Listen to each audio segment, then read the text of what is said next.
Welcome সবাইকে আমার একটা নতুন ব্লগে। আজকে বুধবার, আজকে যাব চিড়ার মেলাতে। চিড়ার মেলা হলো শ্রী চৈতন্যদেব যেখানে সন্ন্যাস নেওয়ার সময় ন্যাড়া হতে এসেছিলেন, সেই জায়গাটাই হচ্ছে চিড়ার মেলা স্থান। পানিহাটি মহোৎসব তলার ঘাটের ওখানেই একটা মন্দির রয়েছে, সেখানটাই হচ্ছে চিড়া মেলার মন্দির। এখনও পর্যন্ত নিম গাছটা বর্তমান, যার তলায় বসে মহাপ্রভু শ্রী চৈতন্যদেব ন্যাড়া হয়ে তারপর পুরীর উদ্দেশ্যে রওনা দিয়েছিলেন। আর এই মেলার বছর কত আমি ঠিক বলতে পারবো না, আমি আমার জন্মের পর থেকেই দেখছি, মানে কত বছর সত্যি আমার জানা নেই। যাই হোক, এই মেলাতে কিন্তু নানান রকম জিনিস পাওয়া যায়, আর এখন তো আধুনিক জিনিসে ভর্তি। আমার কিন্তু গিয়ে ওই ডিস্কো নাগরদোল্লা চড়তে ভীষণ ইচ্ছে হচ্ছিল। হ্যাঁ, বৌদি একটু ভয় পায় বটে, কিন্তু দাদারও প্রচণ্ড ইচ্ছে হচ্ছিল। তাই দাদাই গিয়ে টিকিটপত্র কেটে এনে আমাদের দুজনকে একটা ডিস্কোর ওই গ্রুপগুলোতে বসিয়ে দিল, আর একটাতে নিজে একা।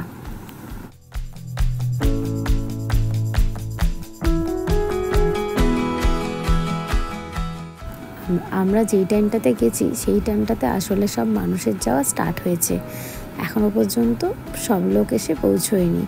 তার জন্য দোলনাগুলো সব খালিভাবেই ঘুরছিল। আমরা যাওয়ার পরেই পিছনে অনেকটা লাইন লেগে গেছে। আর এই ডিস্কো চড়ার সময় কিন্তু সতর্কতা অনেকটা বজায় রাখতে হয়। যার মাথা ঘোরে বা যাদের শরীরটা খারাপ লাগে তারা একদম ভুলে ওঠার চেষ্টা করবেন না।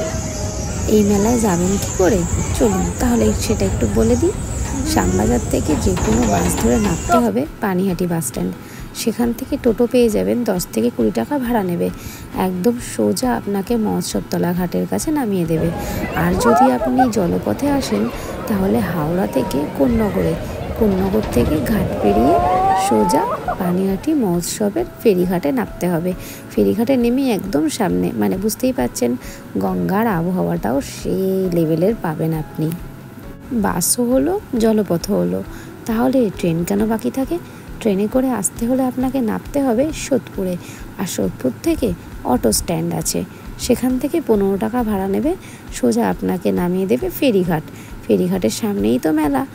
যাই হোক, তাহলে এবার চলুন ভালো করে মেলাটাকে ঘুরে দেখি। জানেন তো, ভিডিও করতে করতে মেলার ঘোরাটাই নষ্ট হয়ে যায়, তার জন্য আগে ঘুরে নিই তারপর ভিডিও। আপনাদেরকে এটাও দেখিয়েছিলাম যে এশিয়া মহাদেশের সব থেকে বড় নাগরদোল্লা এশিয়াটিকে, সেটাতেও আমি চড়েছিলাম।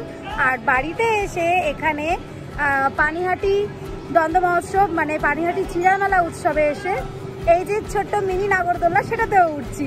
চলুন দেখি এটাতে কেমন মজা লাগে। এবার এক্সপিরিয়েন্সটা শেয়ার করছি। অত বড় নাগরদোল্লা এশিয়া মহাদেশের মধ্যে যেটা আছে থাইল্যান্ডে, তো সেটার সাথে এটার এক্সপিরিয়েন্স কোনো রকমের এক করবো না। তার কারণ হচ্ছে এই নাগরদোল্লাটা সত্যি মানে পশ্চিমবঙ্গই হয়, আর বিদেশ তো বিদেশই হয়। যাই হোক, এর মজাটা কিন্তু এখানে, এর মজাটা অন্য কোথাও হবে না। আমার এই ব্লগটা কেমন লাগলো সেটা কিন্তু কমেন্ট বক্সে অবশ্যই জানাবেন। তাহলে সুস্থ থাকবেন, ভালো থাকবেন, টাটা।